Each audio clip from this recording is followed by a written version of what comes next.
Bonjour à tous, aujourd'hui je vais vous montrer le protocole HSRP donc sur Cisco. Donc HSRP ça va vous permettre en fait que si un routeur tombe en panne, eh ben, le lien pourra continuer à passer via le deuxième routeur en définissant l'HSRP. Donc je dis deux routeurs mais ça peut être trois ou plus. Mais donc là dans le cadre de ma topologie que j'ai réalisée, on peut voir que c'est deux. Donc pour vous les expliquer, c'est un ordinateur qui souhaite accéder à un serveur et entre les deux, donc on a deux routeurs et deux switches. Donc la partie de gauche sera adressée en point 200, donc en 172.16.0.200 et en 192.168.20.200 dans notre partie ici, et en point 201 ici, et point 201 ici. Donc les encadrés que vous voyez juste ici en fait permettent de regrouper pour montrer que ça sera en quelque sorte une seule et unique interface. Donc là ça sera la point 254 et point 254 dans les deux cas. Et sur mon serveur qui est juste ici, il y a du coup les services web qui sont activés. Donc on va pouvoir voir si je déconnecte un routeur, le lien reste accessible ou non. Donc procédons à la configuration du premier routeur. Alors il faut savoir que vous pouvez retrouver juste ici les commandes à faire qui sont réalisées dans le cadre de HSRP. Donc en tout premier, je vais me mettre sur la première interface. Donc je fais conft donc intgi0/1.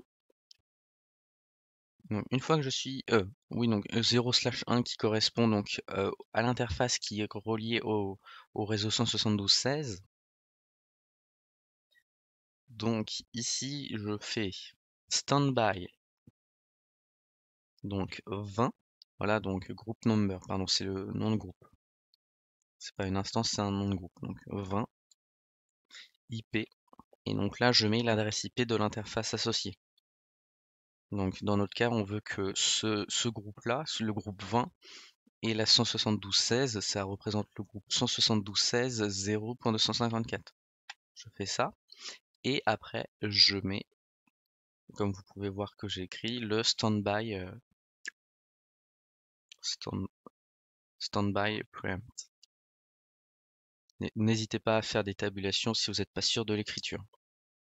Et maintenant, je me mets sur int00 et je vais créer le groupe numéro 10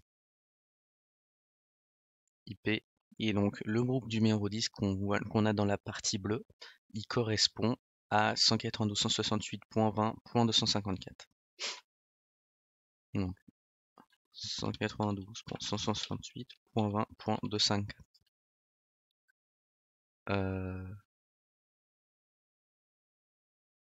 Alors attendez parce que j'ai validé deux fois.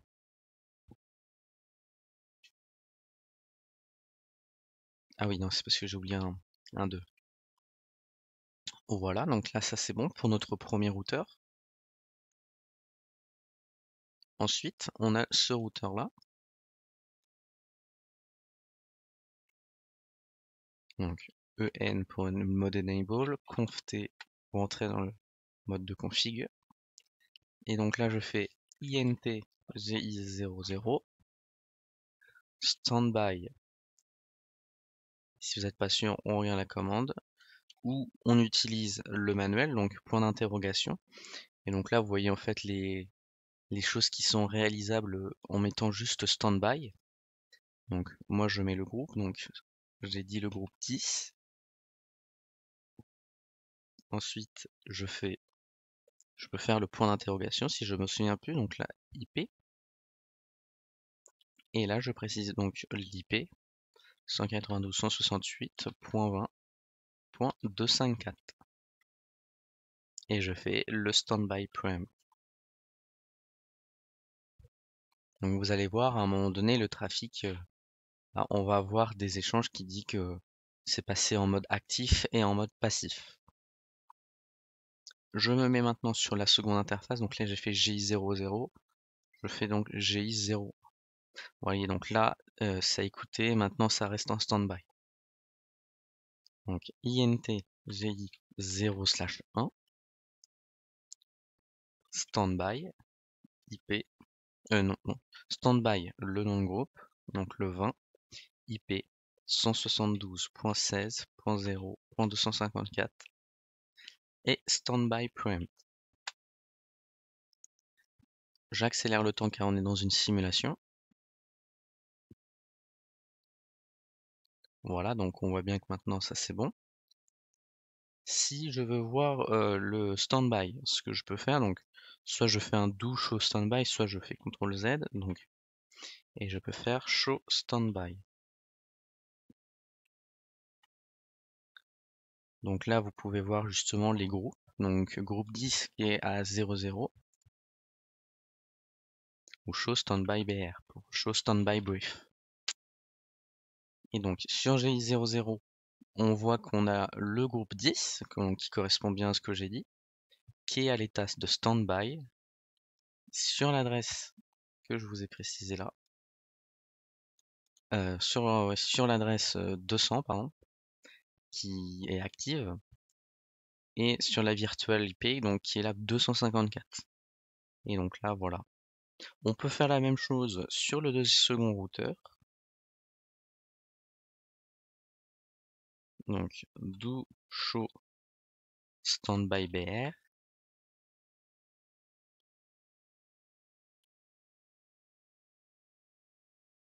Et donc si je fais ça. Ah oui, attendez, hop, top. Donc si je compare entre les deux, on voit que sur mon routeur 1, donc qui est le routeur de droite, le standby, bah, c'est en mode standby, alors que là c'est à l'état actif. Donc c'est-à-dire que c'est actuellement le routeur 1 sur lequel le trafic passera. Donc là on va regarder aussi, je vais regarder si la table ARP, il connaît quelque chose. Alors 20.200, donc il connaît que les adresses pour l'instant ce routeur là de son routeur, de son propre ses propres interfaces. Voilà. Donc si je fais un ping, alors oui, j'oublie pas maintenant donc de changer ma passerelle sur mon routeur, sur mon serveur et sur mon ordinateur. Donc là du coup c'est plus de 200 mais 254 qui correspond à l'adresse que j'ai définie. Et ensuite je fais la même chose sur mon serveur. Ici 254. Je regarde que c'est bien en point 10, ok. Et donc là si on fait un tracert, oh là attendez vous voyez, j'ai pingé donc tracert 172.16.0.10. Donc ça passe par le point 200. Et ça, si je le répète, ça va tout le temps le faire parce que c'est le lien qui est actif. Si maintenant j'enlève ce lien, donc attendez.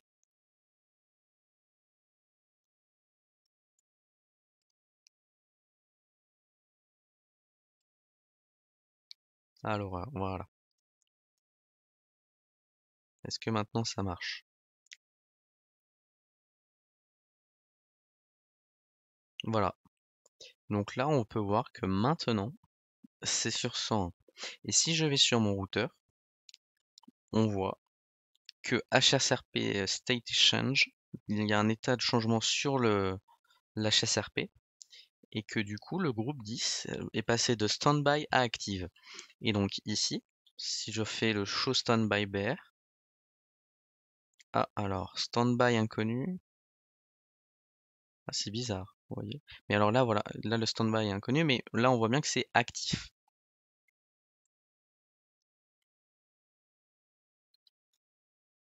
Show standby BR, init et active. Alors il y a quand même... ok.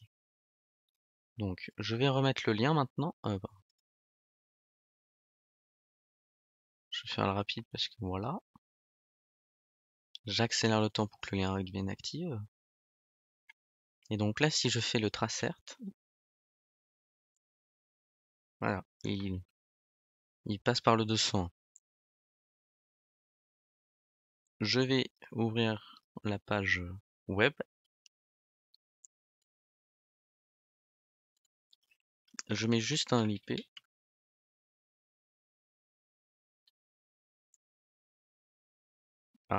Ah, non, point 10. Donc Cisco Packet Tracer, voilà, donc on peut voir les choses. Et alors, du coup, si... Attendez.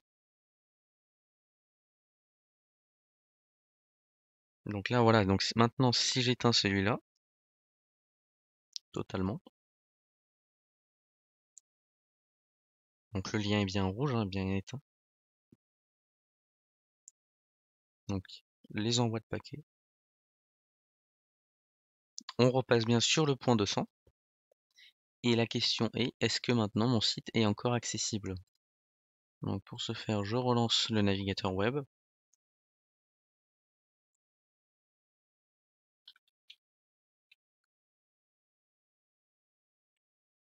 Et voilà, là il est encore actif alors que on voit bien que la communication a changé. Et donc, je vais l'éteindre lui maintenant à son tour pour bien montrer que ça marche encore. Donc voilà, et voilà. J'accélère le temps parce que le temps qui se rallume. Je rafraîchis ma page.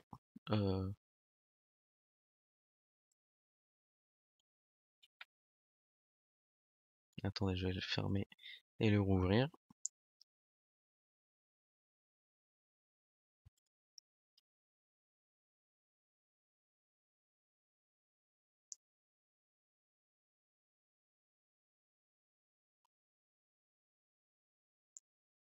Donc c'est le temps que tout s'allume.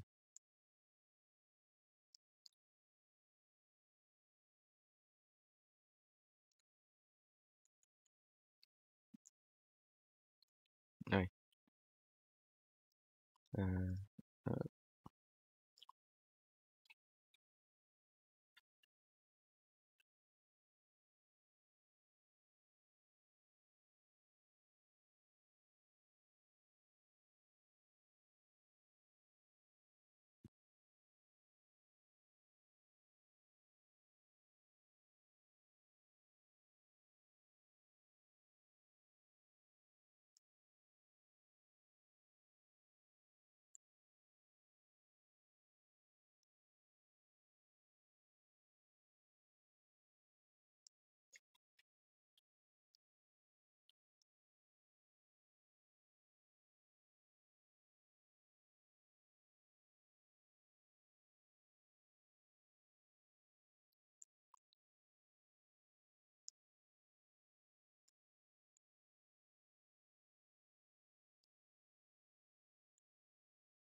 Bien, donc là vous pouvez observer que j'ai réalisé une erreur volontairement et donc j'espère que vous l'avez remarqué.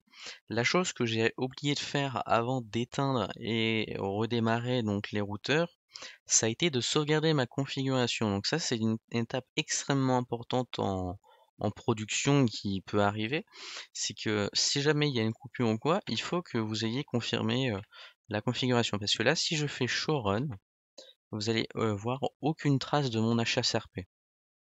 Ben, pour la simple et bonne raison que le HSRP que j'ai réalisé, il est fait sur la configuration actuelle, mais il n'est pas sauvegardé dans la config en cas de redémarrage. Et la preuve en est que là, vous ne le retrouvez pas dans ma configuration. Donc c'est pour ça, il est très important. Donc c'est aussi une vidéo démonstration de l'importance de sauvegarder votre configuration.